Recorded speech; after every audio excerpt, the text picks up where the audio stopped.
Well, hi there, and welcome back. If you're new here, my name is Rusty, and this is my channel where I talk about my favorite movies, mostly horror, and my favorite music, mostly metal. And yeah, we're doing some recording here tonight at hot Florida evening with every air conditioner in the house running. And we're going to talk about this movie that was in the title. I have been very, very keen for a while to talk about this movie. This is one of the most strangest, fucked up movies that I think I've ever seen in my life. And I actually love that, right? I mean, you know, provided you like total mind trip movies, this is definitely one for you. And this movie is called Trash Fire.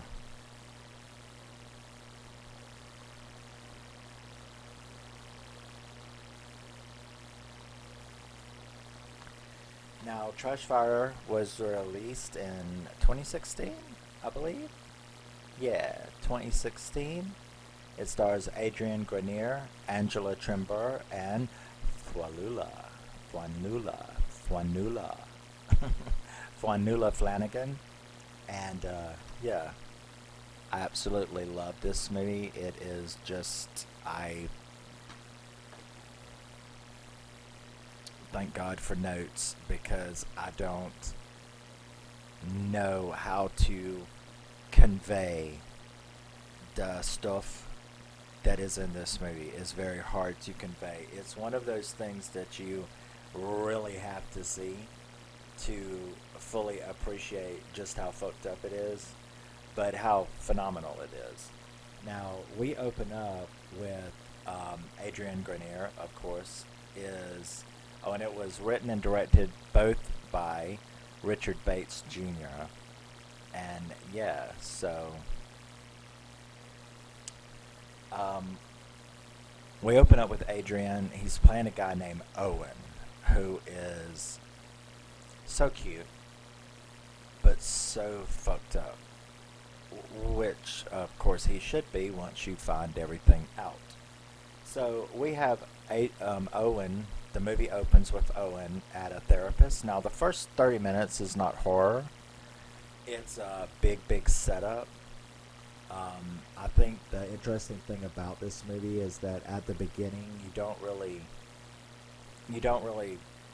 think of it much in a horror because it seems more like this is the most dysfunctional person. How can two people so dysfunctional be together? It seems kind of like that, but it changes. So we see Owen in his therapy, with his therapist, who falls asleep in the middle of one of his gut-wrenching, heartfelt pouring out of his secrets. He has to yell at her to wake her up, and he's like, I'm pouring my guts out to you and you fell asleep. And she's like, yes, I did. How do you feel about that? And he's like, well, I'm pretty pissed off, you know. And she's like, you seem to have a lot of anger coming from you. He's like, yeah, you fell asleep. What? Look, you know how they take old people's driver's license away from them? Not necessarily because they no longer are completely capable, but there just comes a point at which they're just not safe to be on the road.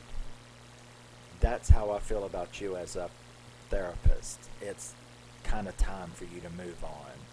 So that sets the tone for Owen and this entire movie. Because then it flashes to him having dinner with Isabel, where we meet Isabel, his girlfriend of 3 years, and she's crying at the dinner, talking about how things have never changed, and I know you quit drinking, but why am I still in this relationship? And you're like, so the banter between them is just what the hell, and he's just eating, and then he goes into the bathroom and throws up because Owen is also bulimic. So he has bulimia, and he's dealing with her. The next morning, we meet her brother Caleb at this restaurant, who is the geekiest looking person I've ever seen in my life. And he is going on about, he's some kind of holy roller or something. So Owen obviously hates him, and the banter there is absolutely freaky beyond belief. We then have what in my opinion is probably the most hilarious sex scene that I've ever seen in my life, because these two are so unexplainably dysfunctional that, you know, during the sex scene she's talking about, you know, he's like, well, maybe you could like participate a little, and maybe she's like, well, I know, but, you know, I don't know, your balls stink, you know. And he finally ends up like just standing up and he's like, I'm going to go to the bathroom and finish up. She's like, okay, well, don't use the towels. And rolls over, and you're like, what kind of movie is this? So you next see them together at the same counselor that he was at in a solo session. Now they're in a group session. That's a hilarious scene of banter. And then you see her forcing him to go to their usual monthly dinner with her friends, whom he can't stand. The banter in that is, it's like kung fu between everybody. I'm impressed by Owen. I rarely run across someone who is as fucking sarcastic as I am, and he's my hero. Because his venomous tongue and sarcasm is beyond the pale. So during this dinner, though, we do find out some information. You know, so far we know they're both so fucked up, but we know that they've been together for 3 years. We now kind of learned that Owen's parents were killed in a fire. They were burned to death. And his sister survived with third-degree burns over 80% of her body. So we learned this horrible fact about him. So we know now that Owen is this weird person with obviously a horrible tragedy in his life, who has bulimia, who is with a girl who is just as dysfunctional in her own ways, and based on her brother, she turned out very well compared to her brother, and obviously she wasn't exactly raised in a pristine house family either. So, well, you're kind of seeing the results of two extremely dysfunctional people who come from extremely dysfunctional pasts, and how they manage to find each other and stay together. It's kind of weird. So we learned that he has a living grandmother, and that the sister lives with her. But he hasn't seen them since the funeral of his parents way back then. So, he also has seizures because she gets so pissed at him at that dinner that, you know, she locks him out of the house, and he has a seizure, and she has to run out and help him. So, after the dinner with the friends, they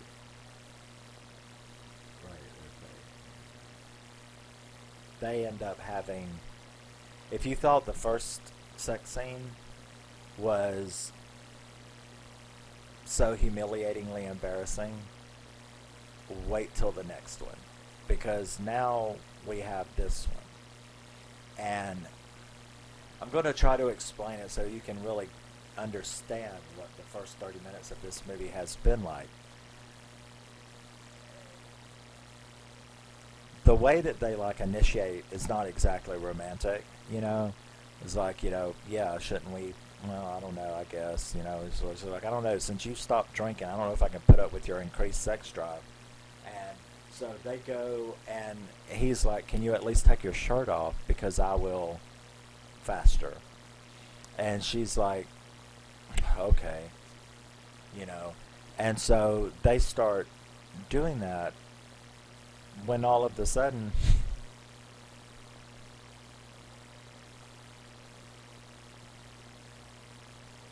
when all of a sudden,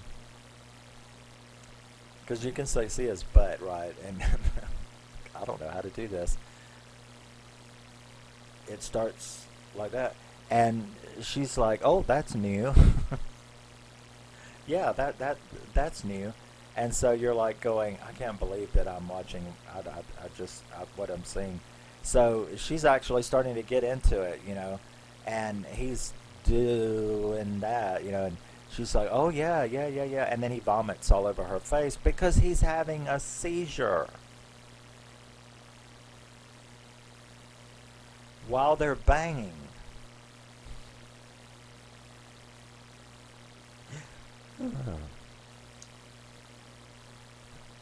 So he wakes up in the hospital, and he's like, "Oh, I'm in the hospital again," and she's like, "Yeah, you've been here, And the brother walks in, her brother, and they end up having this little fight.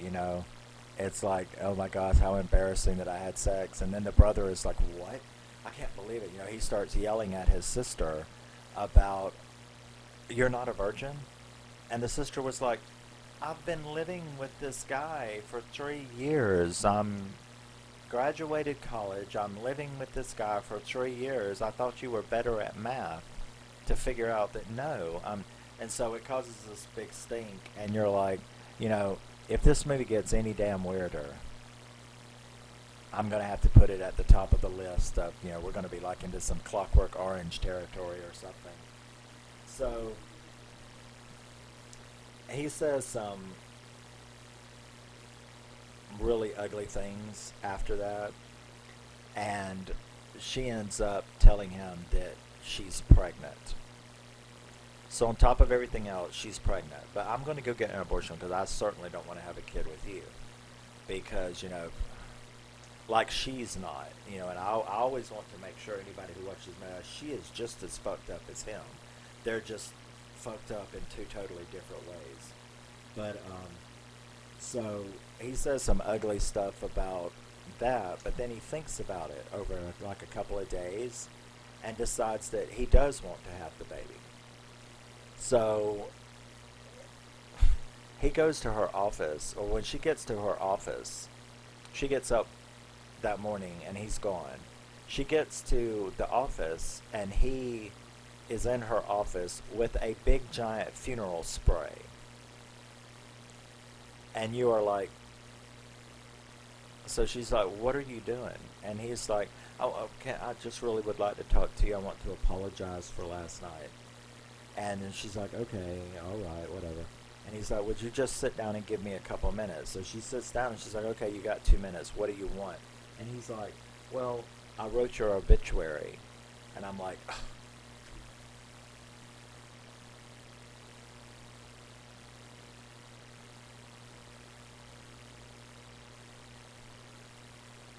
If you want to make a romantic gesture to me, writing my obituary for me and showing up with a funeral spray, I'm not really quite sure how I would respond to that.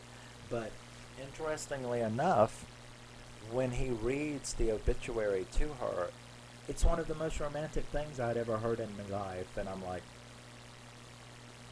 how could you do that? How could you turn an obituary into a heart-melting romantic thing? Because he was like, so-and-so, her name, Isabel, died at 92, and she was this wonderful person, and her husband, talking about him, couldn't live without her. It was the weirdest thing I think I'd ever seen in my life. So, yeah, that was pretty crazy. So she agrees to, like, okay, maybe we can have this baby. But there are two things. First, you have to call my brother that you hate and apologize to him. So he's like, okay, I'll do that. And second, you have to take me to meet your grandmother and sister. And he's like, now wait a second. You don't understand, and she don't. You don't understand what you're asking. You don't have any clue how wrong that is.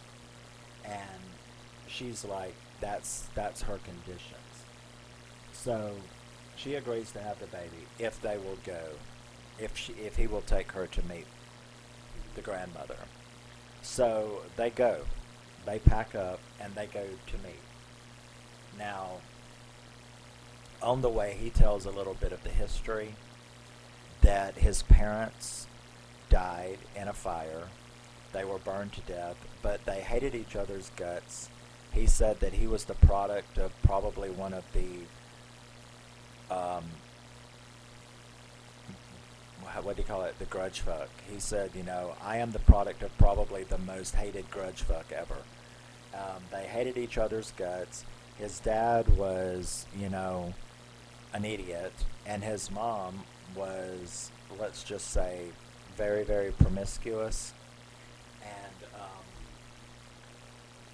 so he thinks that he is the reason that he came home inebriated and hooked up the propane lines incorrectly and burnt the house down and killed his parents and sister accidentally. So he's been blaming himself for that, ever since. That is sort of the history of that. So they arrive and she meets the grandmother, who is the most evil, wicked, nasty woman you will ever see in a movie. It doesn't take her like 10 minutes before she's calling Isabel like, how can you sleep with him? That's all right. My daughter could never keep her legs closed either. I mean, she is nasty. Nasty, evil, wicked woman with this mouth. I know I couldn't have handled it for more than like 20 minutes. But they stay and they try. They can't get Pearl to come downstairs. She doesn't want to talk to anyone. She won't talk to him. The grandmother, of course, when she finds out that they're not married, she makes him stay on the couch and puts her in the guest room where we see the sister, Pearl. She's got holes drilled in the walls, and she is, that first night, she is like playing with herself while watching the girl, because it turns out she's gay. So she's like playing with herself, watching Isabel get dressed and stuff in the in her bedroom, through peepholes. So, Owen tries to talk to Pearl. Isabel tries to talk to Pearl over the next few days. So it's like, about 3 days that this is going on, that we see all of this interaction between the grandmother and Isabel and Owen, and you get a very, very good idea that this is probably one of the most outrageously dysfunctional families that you had ever seen in your life. So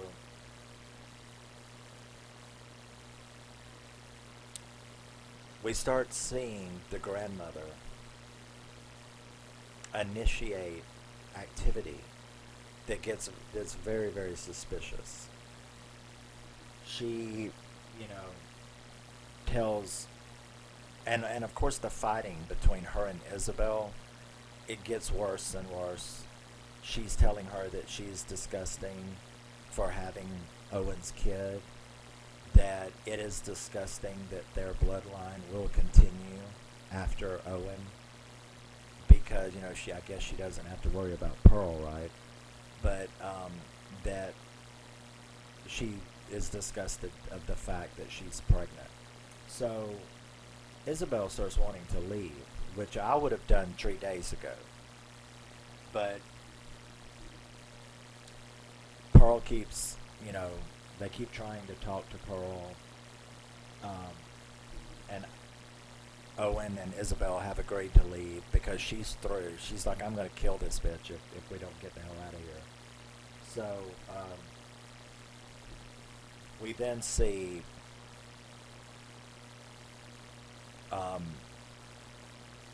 the grandmother go to the preacher, which we had met earlier. This preacher, Pastor Sterling. So we had met him earlier. So she goes to the church and she is sent in his office and she starts telling him that she is hearing her voices again. And that her voices are telling her to finish the job that she had started. And that the preacher is like, what are you saying? Well, she, in her way, ends up telling him that she had murdered her daughter and her son-in-law because God told her to. And that she convinced Owen that it was his fault in the hopes that he would kill himself because he happened not to be at home when she burnt the house down. And she was also very upset that the girl didn't die, Pearl. And so she has been tormenting her the whole time. So you're flabbergasted. Now, once she tells this preacher this, that she needs to finish the job now, the preacher is like, he gives her some religious speech, and then he starts saying, I've got to go to the cops. And she's like, no, you're not going to do that because you molested my daughter. And it doesn't matter whether I can prove that or not right now. You know that it's true. When she was 15, you were one of the first people she banged.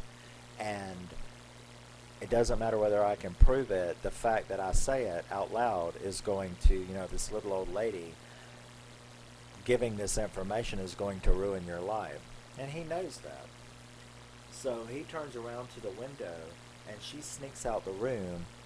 And of course, he's got a rattlesnake in a terrarium. She gets the snake out, puts it in her purse before he turns around and leaves. Now, Owen had left to go look at his old home that burnt down, with all of his guilt and stuff. And the grandmother puts the snake in the loo, in the toilet, in the guest room, because Isabel had been complaining about how being pregnant, the first symptoms have been constipation.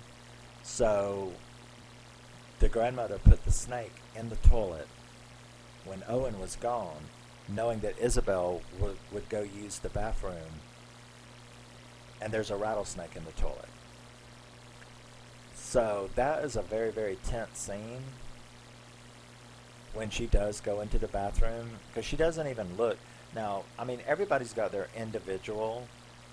Of course, I'm a guy, so I don't know if it has something to do with male or female, but guys, well, we don't sit down unless it's number 2, right? Or most of us don't. But when I walk into the bathroom to use the toilet, I see the toilet. Whereas I suppose girls since they're going to automatically sit down, they may lift the lid and turn around before looking in the toilet, which is what she did. And so you're sitting there like that the whole time, waiting for the scream, right? Because there is a diamondback rattler in the toilet. And she's sitting there filing her nails. And that was tension. And every once in a while, I think this scene, she was on the toilet for like 3 minutes, 3.5 minutes. So it was a nice little period of time where you're like any minute expecting the strike. And she is like filing her nails, and every once in a while she'd be like, because she'd hear something, right? And then finally, like, I think it was like the third time she noticed the sound, it was like a little bitty rattle, and she looked under there, bitch, freaked out, okay? I would have dropped dead. I mean, they'd have found my ass laid out with no problem.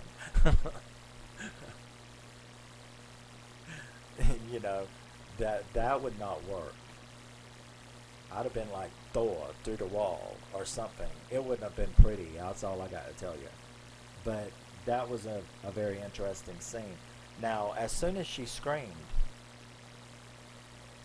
and jumped over to the corner, Pearl, who's like all burnt up and stuff, Pearl like comes in, grabs the snake, and rips its head off. I mean, she like rips the snake's head off. And I'm like, how did that not bite her? But that's what she did. She ripped the snake's head off and threw the head down. Isabel is fucking screaming how she didn't lose that baby, if you know what I'm saying. But Pearl like walks into the kitchen and like sticks it in her grandmother's face, and the grandmother starts screaming like she didn't know, when actually what she's screaming about is she killed her preacher's snake. Probably also that it didn't work. But so Pearl walks back out. Owen comes in and hears the scream when she handed the snake to the grandmother, and finds it all out. And he goes into Isabel, it's all right, Well, the grandmother decides, okay, well, what can I do now? So she's like, well, I can use this because there's obviously a hole in the pipe somewhere, and that's how the snakes got in. So she wants Owen to go underneath the house into the crawl space and check the pipe and find the hole and put masking tape on it, which he's just dysfunctional and stupid enough to do. So he climbs under there, and what's interesting, and they never explain this in the movie, so don't think I'm going to be able to tell you, but when he first climbs underneath the house and is looking at you see a human skeleton laying over there, and you're like, I don't know what this old lady's been up to, but there's a dead body under that house, and it's not even buried yet, it's just like laid out. There is a partial human skeleton laying there. I think the director just threw that in to kind of make you go, what the fuck? And why didn't you tell me what that was all about? But it doesn't matter, probably. Once you hear the ending, it's not going to matter. But so while he's under there, she pours a whole bunch of lamp oil at the door. And I think the bitch was just going to burn the house down right then and there.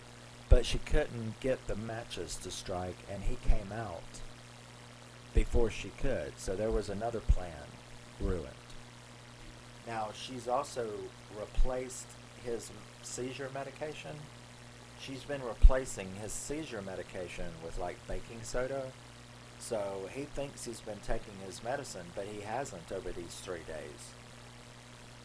So see, I got way ahead, didn't I? Yes. Rattler in the toilet.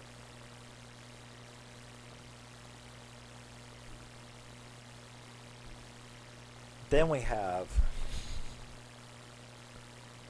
there are so many what the fuck scenes in this movie. And this is another.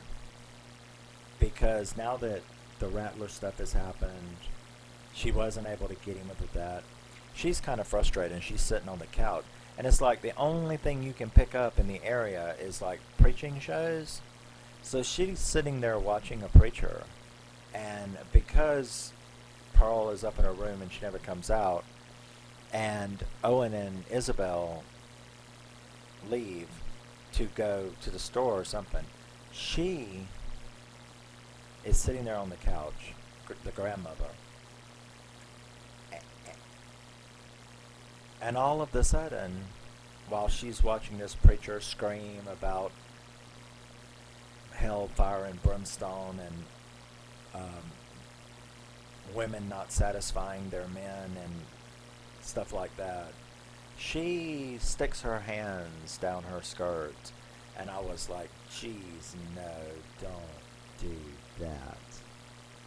And she does.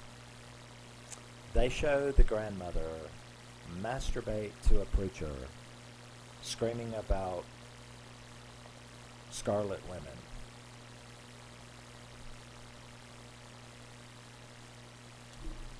Okay?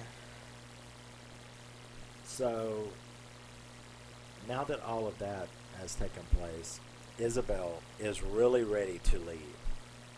And Owen is ready to leave. And they offer to take Pearl with them, but Pearl's like, because Owen does finally get to speak to Pearl and beg her forgiveness. Because remember, he still thinks that he is the cause of what happened to her, but we know that the grandmother tried to murder them all. So he tries to apologize, and she accepts his apology. But she, like, it's kind of sad. She says she can never forgive him because of, and you can tell she used to be a really pretty girl, and now she's burnt up. But they try to get her to come with them, but she won't go. So it's the night before they're going to leave, and Owen ends up going in there to Isabel's room. He's like, "Fuck her, I'm going to sleep in here like I'm supposed to." They end up getting in because he doesn't feel very well. Well, he doesn't feel very well because she's been replacing, the grandmother's been replacing his medication with fucking baking soda. So he obviously doesn't feel very well. So Isabel asks him, have you taken your medicine? And he's like, "Yeah, I've been taking it, but I don't know, maybe I didn't." So he takes another one and then like, "Well, let's go into the kitchen and get something. I probably should eat something with it and feel better." So he goes into the kitchen and they're starting to fix a sandwich when he has a seizure and falls on the floor. And then the grandmother comes in and Isabel is screaming like, "I don't understand. This medicine has been working so good. What's going on? Please call 911. We need help." The grandmother just starts laughing and she pulls out a gun. And she's like, "No, I'm not calling no one. This is going to end right here." However, Pearl jumps in behind her with a big shotgun. So you got the grandmother pointing the gun at Owen and Isabel, and then click, click, all of a sudden Pearl is standing over here with a shotgun, and she's screaming, like, "I told y'all I don't like arguing. Stop arguing." And then she blows that grandmother all over the wall, okay? We're talking double-barrel shotgun shit here, okay? This isn't a casino bullet in the head thing. Shit goes everywhere. So Isabel is screaming. Owen is fucking having a major seizure. And Pearl just blew the grandmother into bits all over the kitchen.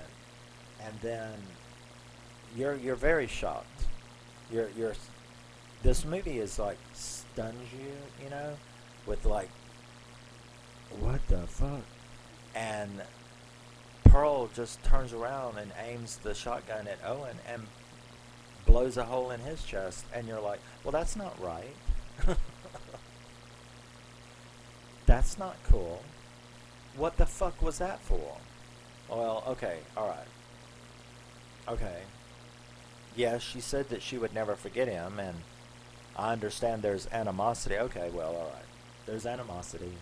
She still believes that he burnt her up, right? And took away her life because now she has to live as fucking Freddy Krueger. So, okay, I understand it, but it still wasn't right. So, Isabel is screaming and has like backed up to the wall. Here's Owen blown to hell. Grandmother's blown into pieces all over the damn wall. And Pearl, like, crazy as fuck. She like walks over there, sits down with Isabel, and like pulls her shirt up and starts rubbing her belly and putting her ear to it and stuff like that. And Isabel don't know what to do, right? I mean, would you? I mean, it's like, okay, let me soak in this situation. And so she just lets the girl lay there on her belly. I imagine while she's thinking, how the fuck do I get out of here? Oh, my boy. Yeah. So she's laying there with her head on her stomach and rubbing it, and Isabel is like hysterically crying and kind of like, you know, rubbing the girl's hair like, jeez. And the screen goes black and the movie ends. So what happened? I don't know. I mean, that probably, yes, it leaves it open, but I think you can pretty much, I don't think Isabel was killed by Pearl. I think that she was probably, because she claimed she was shooting them because you're arguing again. But I think she probably got out. You know, I mean, I think I could get out of that situation. Just play to the girl until you can get up. You know, it's like, and then run like fuck, because that's what I'd have done. But yeah, so there you go. Movie's over. Like I said, it was glorious. This movie is glorious. It starts off, like I mentioned, you know, the first 30 to 40 minutes are this setup, and at first it seems it's not a romantic comedy. There's nothing really. It's a dysfunctional thing. So, what is that Jennifer Lawrence movie? I got the Blu-ray over there. Playbook. What is that? I know, you know what I'm talking about. I know it's got Playbook in it. But it's where she is so fucked up, and who is that? Bradley Cooper. He is so fucked up, and they manage to and have a relationship. Silver Linings Playbook. That's the movie. That's what this movie seems like for 30 minutes.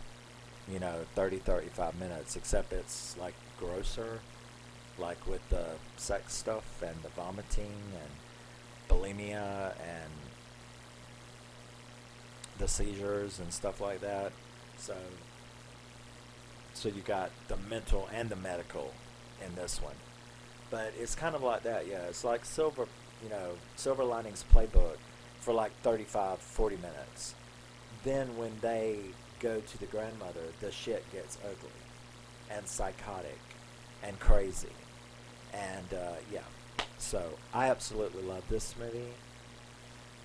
It's called, if you can pick it up, it's also pretty reasonable to find. It's called Trash Fire.